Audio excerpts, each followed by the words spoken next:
Hey guys, welcome back to my channel. आज আমি আপনাদের সাথে 2 থেকে 3 বছর বেবিদের জন্য পেপলাম টপ উইথ শর্টস কাটিং এবং স্টিচিং শেয়ার করব। তো এখানে আমি কতটুকু কাপড় নিয়েছি সেটা স্ক্রিনে মেনশন করে দিয়েছি। তো চলুন without any further delay let's start. তো ফার্স্টে আমি এখানে টপ পার্টের কাটিং করব। এর জন্য এখানে আমি 4 ভাঁজে কাপড় বিছিয়ে নিয়েছি। দেখুন, তো 4 ভাঁজে কাপড় বিছানোর পর এখানে কাপড়টি লেন্থ নিয়েছি আমি 10 ইঞ্চি এবং চওড়াই নিয়েছি আমি 8 ইঞ্চি।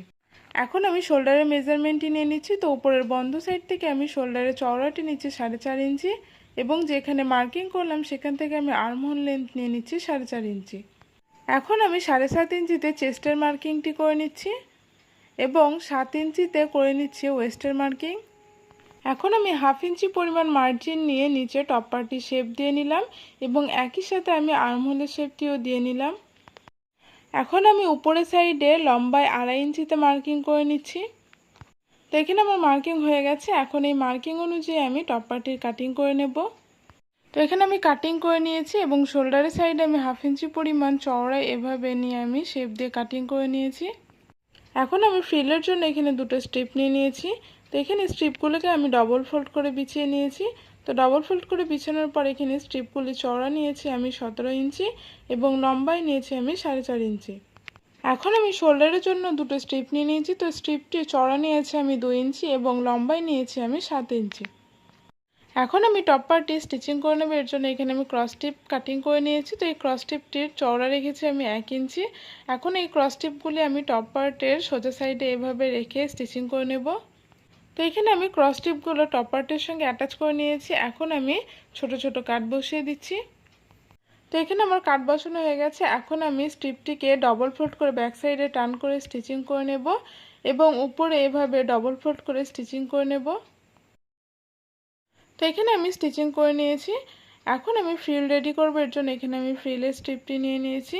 এখন এই স্ট্রিপটি আমি নিচে থেকে এভাবে ডবল ফোল্ড করে স্টিচিং করে নেব এবং উপরে মেশিনের সবথেকে যে বড় সেলাইটি হয় সেটি দিয়ে নেব। তো এখানে আমি নিচে ডবল ফোল্ড করে স্টিচিং করে নিয়েছি এবং উপরে মেশিনের সবথেকে যে বড় সেলাইটি হয় সেটি দিয়ে নিয়েছি। এখন সুতোর একটি অংশ ধরে আমি গ্যাদার করে নেব এবং ফ্রিল রেডি করে নেব। তো এখানে আমি ওয়েস্টের মাপ অনুযায়ী ফ্রিল রেডি করে নিয়েছি। এখন এই ফ্রিলগুলি আমি টপ পার্টের সঙ্গে অ্যাটাচ করে নেব। এর জন্য এখানে আমি টপ পার্টির সোজা সাইডে ফ্রিলটিকে এভাবে উল্টো করে রেখে 1/2 ইঞ্চি পরিমাণ মার্জিন নিয়ে টপ পার্টির সঙ্গে ফ্রিলটিকে অ্যাটাচ করে নেব। তো এখানে আমি ফ্রিলটি টপ পার্টির সঙ্গে অ্যাটাচ করে নিয়েছি। এখন আমি শোল্ডারে স্ট্রিপ অ্যাটাচ করব। এর জন্য এখানে আমি শোল্ডারের স্ট্রিপগুলি নিয়ে নিয়েছি। এখন এই স্ট্রিপগুলিকে আমি উল্টো সাইডে এভাবে ডবল ফোল্ড করে স্টিচিং করে নেব। তো এখানে আমি শোল্ডারের স্ট্রিপগুলো স্টিচিং করে নিয়েছি। এখন আমি ফ্রন্ট সাইডে স্ট্রিপগুলিকে টার্ন করে নেব। তো এখানে আমি স্ট্রিপগুলো ফ্রন্ট সাইডে টার্ন করে নিলাম। এখন এই স্ট্রিপগুলো আমি টপ পার্টের সঙ্গে এভাবে অ্যাটাচ করে নেব। তো এখানে আমি শোল্ডারের সঙ্গে স্ট্রিপগুলো অ্যাটাচ করে নিয়েছি। এখন আমি বডির মেজারমেন্ট অনুযায়ী সাইড ফিটিংস করে নেব।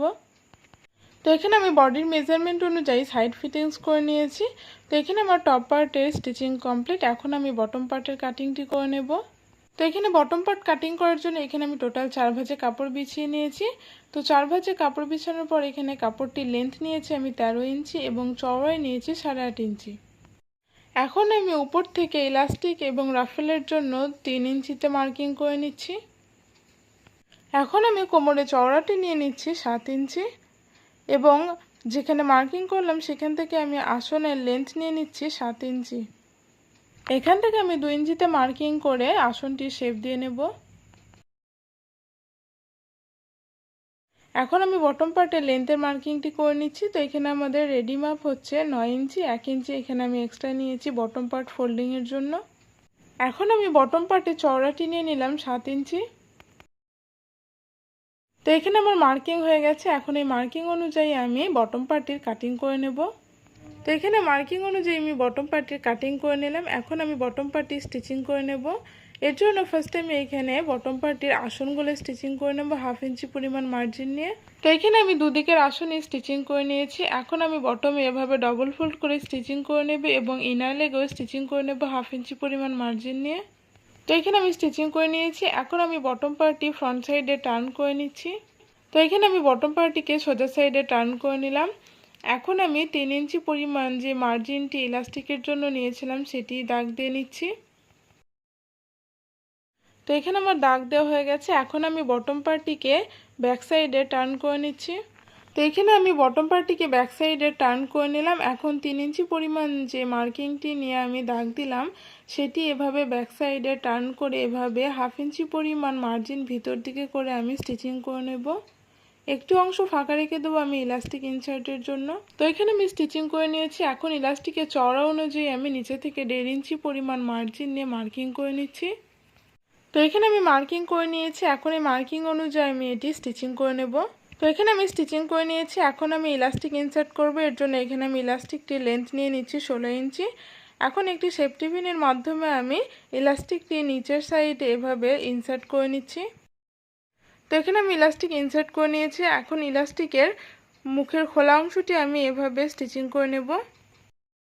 তো এখানে আমি ইলাস্টিকটি স্টিচিং করে নিয়েছি। এখন আমি বটম পার্টের যে অংশটুকু ইলাস্টিক ইনসার্টের জন্য ফাঁকা রেখেছিলাম সেটি স্টিচিং করে নেব। তো এখানে আমি স্টিচ করে নিয়েছি। এখন আমি ইলাস্টিকটি স্ট্রেচ করে ইলাস্টিকটির মধ্যে একটা স্টিচ বসিয়ে দেব।